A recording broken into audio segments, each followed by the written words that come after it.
হাইমচর উপজেলা যুব বিভাগের উদ্যোগে রমজানের তাৎপর্য শীর্ষক আলোচনা সভা ও ইফতার মাহফিল অনুষ্ঠিত হয়েছে।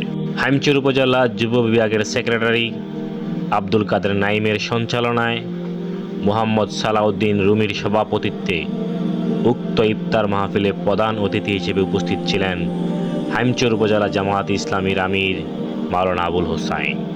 বিশেষ অতিথি হিসেবে উপস্থিত ছিলেন উপজেলা জামাতের সহকারী সেক্রেটারি মাওলানা সাইফুর রহমান আশরাফি।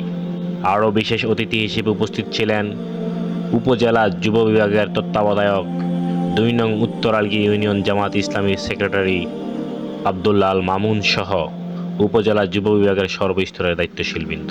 এ সময় হাইমচর উপজেলার সকল ইউনিয়ন ওয়ার্ডের সর্বস্তরের দায়িত্বশীল বৃন্দ উপস্থিত ছিলেন।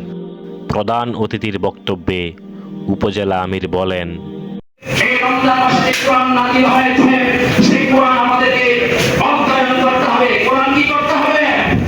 তেলাওয়াত শুধু আমরা করব না, তেলাওয়াত মানে দেখে দেখে কোরআন আমরা মনে করি। এখন দেখে দেখে কোরআন জন্য কোরআন নাযিল হয় নাই, নাযিল হয়েছে কোরআন আল্লাহ কি মেসেজ দিয়েছেন ওই মেসেজ আমরা জানবো এবং মানবো। সামষ্টিকভাবে সমাজে সেই কোরআনের রাজ রক্ত দিয়েছেন, যারা বিগত দিনে স্বৈর শাসকদেরকে হটানোর জন্য জীবন দিয়েছেন, যারা গত 24শে জুলাই বিপ্লবে জীবন দিয়েছেন, ওই জীবনের বিনিময়ে আমরা পাবো কোরআনের রাজ কায়েমের মাধ্যমে। আর সেটা যদি আমরা পেতে চাই তাহলে এই যুবক ভাইদেরকে কোরআন অধ্যয়ন করতে হবে। এদেরকে সহ আমাদের সবাইকে তুমি কবুল করে নাও আল্লাহ, তোমার সিয়াম সাধনাকে কবুল করে নাও।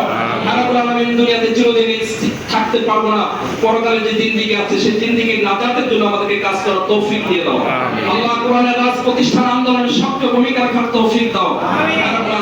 আমাদের মা বাবা যারা ইন্তেকাল করছেন তাদেরকে মাফ